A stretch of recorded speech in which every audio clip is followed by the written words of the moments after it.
we're in the Greenwich Village. I mean, this is where I grew up. It's where my parents grew up. My mother, my father, the Chin, Tommy Ryan. Everybody's from this neighborhood. You know, it's got a lot of history. A lot of the history of this neighborhood comes from that. From Greenwich Village, New York, wearing white and black trunks, weighing 146.5 pounds, Tony Pellone.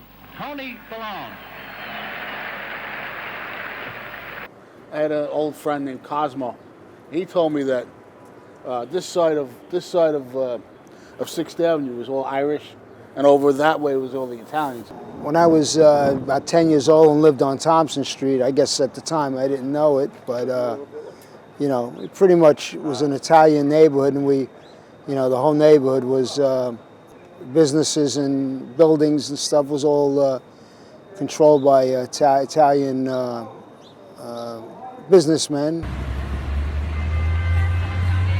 Vinny the Chin and Tommy Ryan, they had a reputation of really looking out for the neighborhood. Very tight-knit community. Many of the things that he did, I heard from other people, or in the one case that I was actually right there when he sent for a lot of money in $20 bills to give to the local residents in the village on Thanksgiving, so that they would all have a turkey.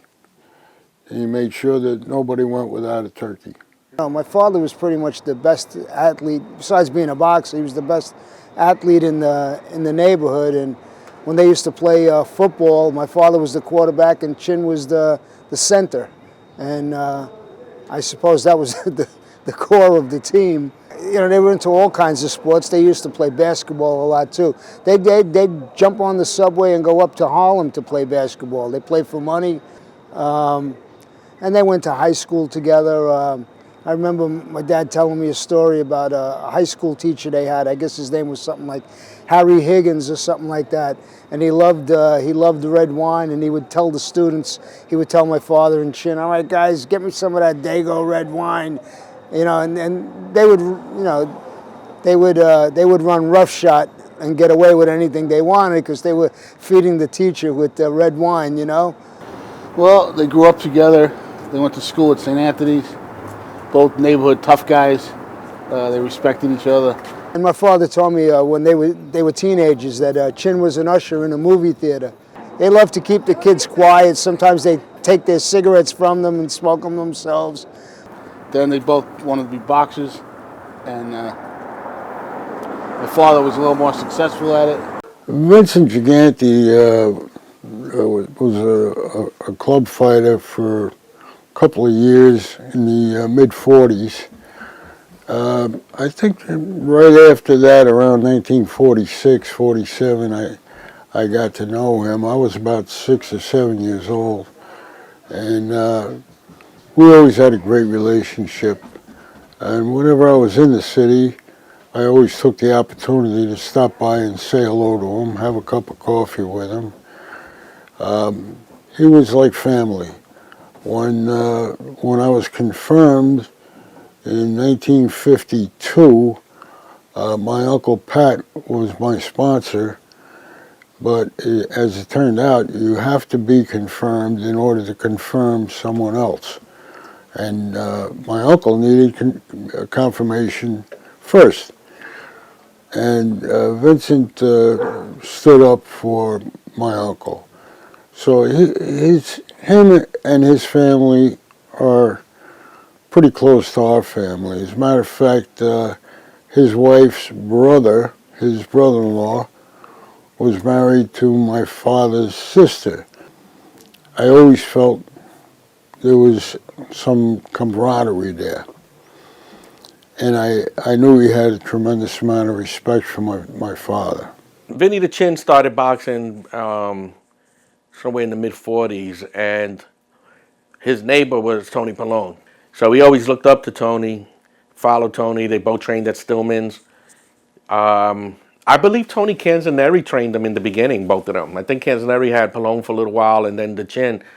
And then Tommy Ryan was managing them, though. So Tony Pellone was discovered fighting in the streets. He was shining shoes. One of the few times my father actually stopped and opened up to me about something. I guess he wanted to talk, and you know, this is where he was, him and other guys, and were shoe shine boys in the spot. My father had a lot of sisters and brothers, and his father demanded they all go out and try to make a living and bring some money home to the house, you know. And so my father would go out and he would fight for a spot on the corner to shine shoes with the other kids, and it was so there was a lot of you know, there was a lot of fighting involved. You know, you fought for your spot. And one time my father had Tommy Ryan came for a shoe shine on the corner, and he saw a black eye or a scar on my father's face. He says, "Hey kid, how'd you get that?" And he says, you know, I got it. I was in a fight. He says, "Did you win the fight?" And you know, he said, my father says, "Yeah." And Tommy Ryan says, "You want to get paid to fight?" And that's how the friendship began. The partnership, the friendship began. Tommy Ryan was my godfather. He was my father's best man, and he baptized me. Pellone started fighting main events right away. Ridgewood Grove, St. Nicholas Arena, and a lot of those undercards you saw Vito Gigante. Tommy Ryan, who was my father's manager and Chin's manager, when they were boxing, had a home up in Greenwood Lake, and he would have them up there to train, to run, to work out, and to stay out of trouble. It's like the only guys fishing on the lake today. They got a license.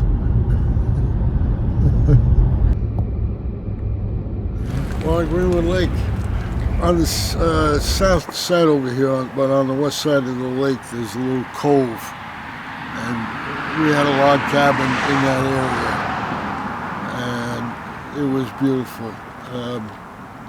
There weren't that many people living here in the 1940s. South end of the lake, we had Brown's Hotel, which was a training camp for many championship fighters. And at the north end, we had Long Pond Inn, which was also a very nice venue for fighters to train at. And they'd come up here for the distraction mostly. They couldn't get in too much trouble here. They do their road work running alongside the lake, up and down the lake, and they had the idyllic country to bask in, so to speak. Whenever Tony was having a fight, or even Rocky Castellani, they used to come and stay at our house for a couple of reasons. One, my father would keep them out of the city, away from distraction, and two, he knew that they were getting their steak every night because my mother was cooking it for them. My mother used to cook liver and then wring the juice out of it so that they could drink the juice, which would give them the protein, without getting the cholesterol from the solid meat. So I was about 6, 7 years old, 8 years old, and I remember Tony living with us, and even entertained his fiancée, Lucy, who later on became his wife. Lucy was a lot of fun. She couldn't have been more than 18, 19 years old. Tony was, he was a fine addition to the house. And he was very astute and religious about his training. He followed the rules that needed to be followed. He did not create or look for any distractions. And my father used to treat him more like a son, I think, than like a contract of his.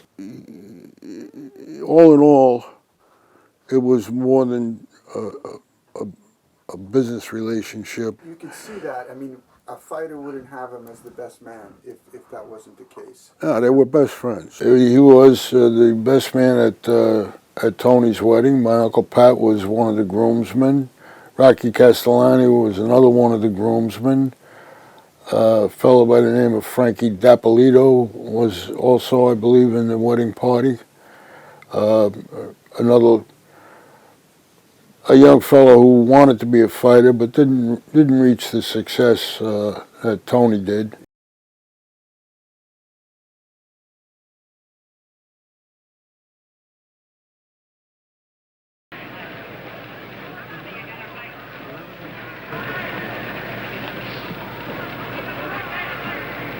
Well, Tony Pellone's always been a great fighter, great crowd pleaser. He depends on terrific speed with both hands and his feet, and that's been apparent for the first 5 rounds. Teddy Brennan used to say, if they could beat Tony Pellone, then they're going to fight for the title. True to his word. I think Robinson had 5 title defenses in the welterweight division. 3 of them had to go through Tony Pellone first. Kid Gavilan, Charlie Fasari, and Chuck Taylor. Who would you say his biggest wins were against? His first guy to beat Charlie Fasari, when Charlie Fasari was like 46-0. First guy to beat Billy Graham. Billy Graham was 50-something-0 at the time. He also beat Bob Montgomery, who was lightweight champ. He beat Patty Young. He beat Joe Maselli. Beat Lulu Constantino. He beat a lot of guys. His fights with Kid Gavilan and Ike Williams were very close. He was about 15, 16 years old when he started fighting. For some of us, it made a nervous wreck. I was worried, say, hope God, pray to God that he doesn't get hurt real big. He was fighting men when he was 16. I mean, he fought Bob Montgomery when he was like 16 or 17. He was a good fighter, a damn good fighter. And he had a lot of good friends that used to love him, especially Rocky Graziano. Lots of times they used to come to my house to eat. After the fights were over, whether you win or lost, or who won and who didn't, came. They all came over to eat. My mother and father used to cook for them. One of the biggest prides my father talked about, and it was funny because it just stuck, was the Billy Graham victories. You know, Billy Graham was, I think, 52-0 when my uncle beat him and ended his streak. And then he beat him again, I think, 2 weeks later in another fight. And I think he finally lost 1 fight to him. And so they fought 3 fights, he won 2. Billy Graham was as good a boxer as you could possibly be. Never got hurt. Beat middleweights, welterweights, middleweights, lightweights. And Pellone was neck and neck with him. Actually, he's a little bit better than him, at least on 2 of the nights. Yeah. So you're talking about being on par with somebody who was considered the uncrowned champ. Tony once told me that Sugar Ray Robinson himself told him, hey, Tony, if they can beat you, I know I have a real fight in my hands. And he was a contender that had to be gotten by in order to get to a title. Yet he never really got a title fight himself. Yeah. You know, at one time, Tony Pellone held a record for having the most main events in Madison Square Garden. The neighborhood loved him. He had a lot of good friends on the block on Thompson Street. Chin, I think they lived on Thompson Street. Chin, I think Chin got married. His mob connections were just, just the connections to the mob, and he didn't brag about it. It was just something that he grew up around. Like his manager was Tommy Ryan.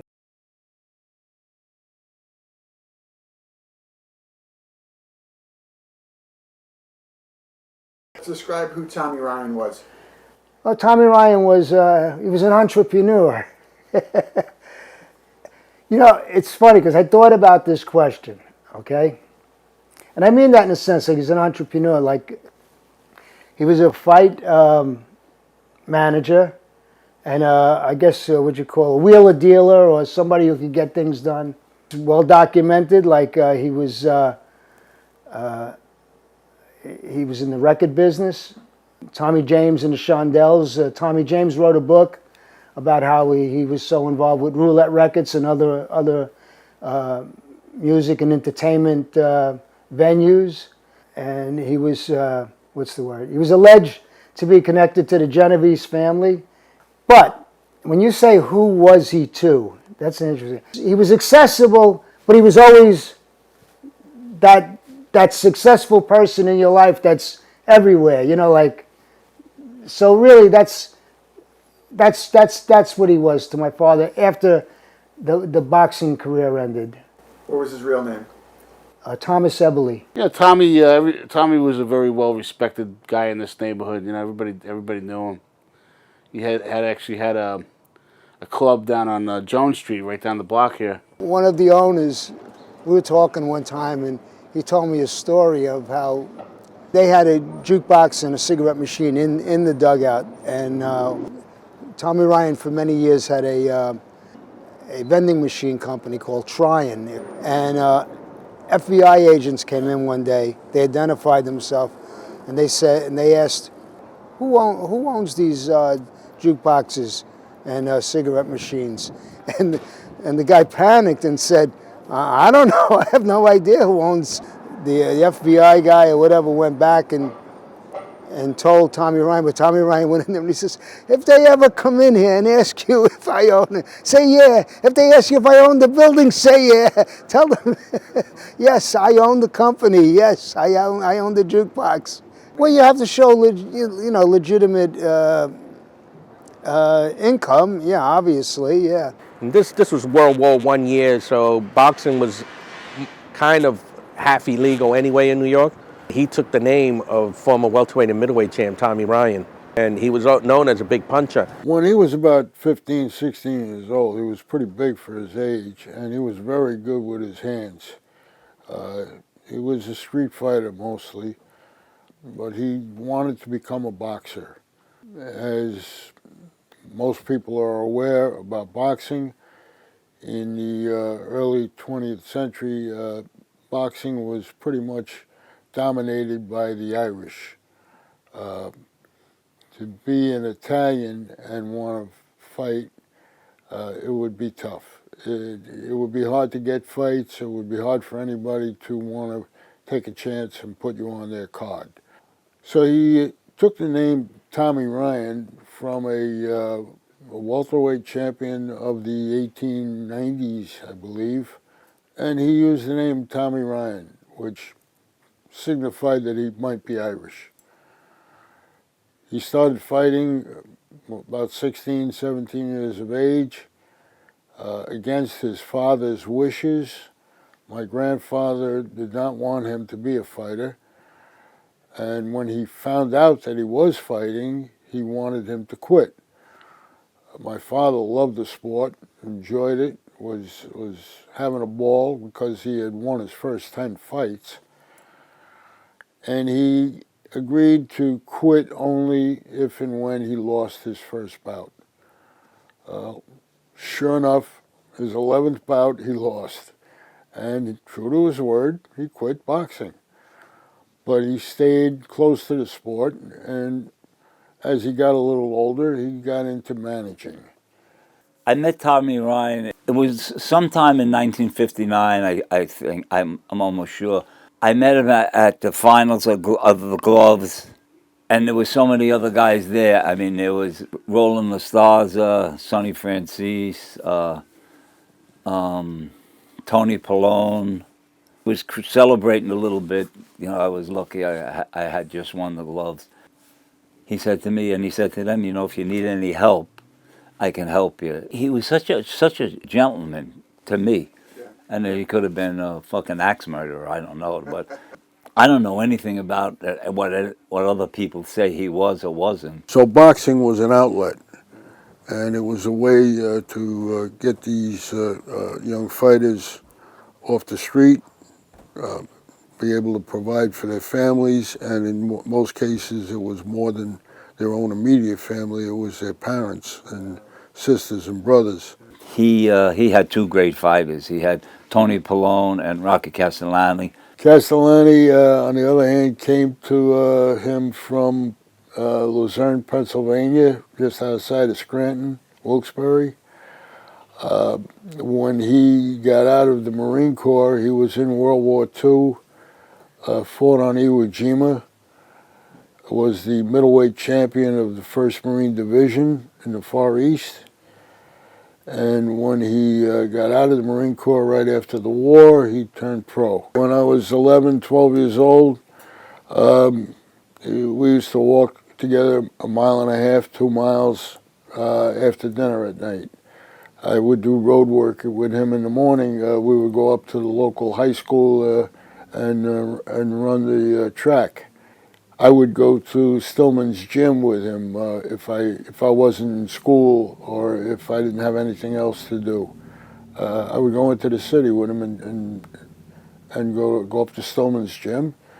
I've got some pictures of me being up there. Talk about the end of the boxing when, you know, that moment in the ring where he goes after the ref. He was passionate about winning fights and winning them properly. He was under the impression, he got the gut feeling that Al Weil had done something that was not right, that Al Weil had set this up with the referee to stop this fight and stop it unnecessarily. It does appear, if you look at the film of it, it appears like Ray Miller is pushing Castellani backwards to make it look like he's staggering. Rocky, the day after the fight, says I wasn't hurt. He told me, he says, it wasn't me going down. It was, he caught me with a lucky punch and did knock me down. But I got right up. I was ready to get back in the fray when the referee started pushing me backwards when he was wiping my gloves.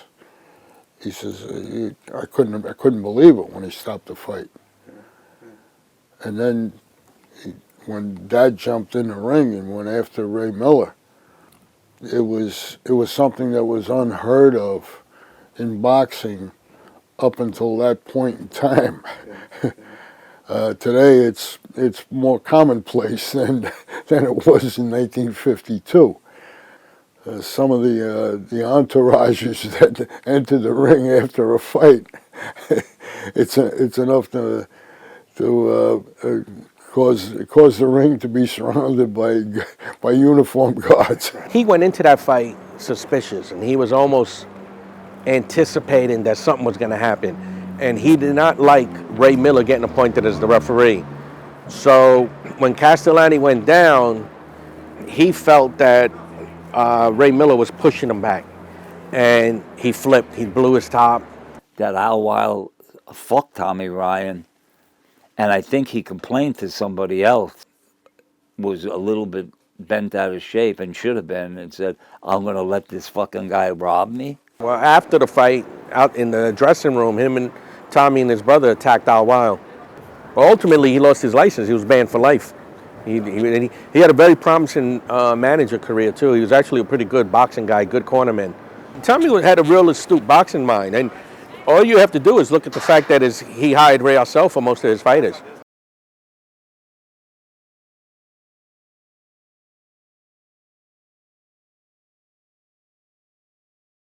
They were best of friends. From what I got from their best friends, my mother says they introduced them. No, all the kids used to go to this place called the Marcini Club, the neighborhood playground. It's no longer there. It's called, okay? And I remember my mom, they were kids that all grew up, and my mom said that, Chin says, my mother didn't like my father at first. She thought he was, smart ass, whatever a woman thinks of a guy at first impression. And Chin says, what's the matter? You don't like my friend? My friend likes you. You don't like my friend? So, whatever. They got together. But they were kids together. My father had a problem with some big guy, tall guy, about 6'6" something. So Chin would tell him, bust his fucking head. He goes, just bust his fucking head. And my father walked away and he goes, the guy's like 6'4", So he had enough sense not to try it with that guy. Right. They were friends to a point where they were almost like brothers. I got to meet him a few times. What was he like? He was cool. He looked like Elvis Presley, believe it or not. Yeah. A good-looking guy. His brother Lewis one time presented me with a trophy. I won MVP on my basketball team, and when he seen my name, Pellone, he goes, "Is this Tony Pellone's son?" He made this whole speech about my father being the pride of the neighborhood and all that. like I met Chin a couple of times, all right? And now there was people in the neighborhood used to have a fish stand in the feast. So I would occasionally be asked to go there and work a few nights opening clams. Chin came up to me and he said, "You look like your father." And I said to him, I said, "You look like Elvis Presley," I said to him. And everybody around him went like he laughed. You know, even his daughter told him he looked like Elvis Presley. I later found. We are at the site of the Triangle Social Club, which was Vinny the Chin's favorite spot. You know, he would come in and out of here in his bathrobe every so often. And when we played wiffle ball across the street, guys would go, "Da-na-na-na-na-na." You know, it was really cool having the guy, you know, having him around. You know, everybody respected him. The neighborhood was better. It was safer, a lot safer. For my group of friends, from my era, talking about 5 years after The Godfather movie came out, the Chin was like the neighborhood rock star. Like everybody was in awe of him. Even the old ladies in the neighborhood were in awe of him. You know, he was just bigger than life. Chin was a tough guy. The impression I got was that Vinny the Chin looked up to Pellone. They were neighborhood kids, you know, they'd play stickball together and everything. But Vinny the Chin's heart was set on becoming a boxing champion, and Pellone was like his role model. I think he started getting active with the Genovese family while he was still fighting. After he lost to Jimmy Slade, he moved up the ranks very, very quickly, and eventually becoming the reputed boss of the Genovese family. My cousin Richie, when he was about 14 years old, he went out with one of Chin's nieces. Well, while they were arguing, Richie said, "My Uncle Carlo told me that your uncle kills people." And the girl started crying, and she went back to Chin and told her what he had said. And obviously, Chin was pretty pissed off. He wasn't happy about that. So he summoned Richie and my Uncle Carlo to the club, to the Triangle Social Club. And my Uncle Carlo was shitting his pants, obviously, and Richie was pretty scared. His parents were really scared. They thought, you know, something was going to happen to him, whatever. And so my mother decides to go along with them. And when they walked into the club, he saw my mother. He goes, "Lucy, are these your kids involved?" He goes, "No, this is my nephew." He goes, "All right, it's okay. You guys can leave. Don't worry about it. It's okay." I remember Vinny used to be in the papers all the time in the 80s, right? You know, walking around in his robe and talking to himself. So I remember asking Pellone, because I was aware of the fact that they were from the same block. And I remember asking him, "Hey, Tony, are you still in touch with Vinny the Chin?" And Tony told me, "What the hell for, right? You know, he's doing his thing, I'm doing my thing." And I said, "No, I'm just curious. You know, I'm not asking for anything." And then Tony said, "Well, you need a favor? Let me know if you need a favor, all right? But just know you'll be paying it back. Your children be paying it back. Your children's children be paying it back." So I said, "Nah, I don't need a favor." I never brought it back up. But I did ask him. I said, "Tony, is Vinny the Chin really crazy?" And Tony looked at me the way I'm looking at the camera and said, "How should I know? I'm not a psychiatrist." When the assassination took place, my uncle told me not to go down there, to go downtown, not to talk to Chin, not to talk to anybody else. He never gave me a good reason why. He just said, "Just do as I say. Don't go down there. Don't talk to anybody." My assumption was that he was a little uncomfortable that I might say the wrong thing or ask the wrong question. But nevertheless, I abided by his wishes. However, when my uncle disappeared in June of 1976, I had no choice but to go down there and ask about him. And when I did, I went to Chin's apartment, and he wanted to know why I hadn't been down there since my father's murder. And I told him the reason why, that I was told not to come down there. He says, well, nevertheless, he says, you're here now. He says, you could ask me anything you want to know. I did. I asked him if he had any knowledge to my Uncle Pat's whereabouts, because he hadn't been seen for 3 or 4 days or heard from. We checked the most common spots that he might have been, but there was no positive result. And their interest seemed to be pretty thin. It was almost like, all right, so he's missing, so what?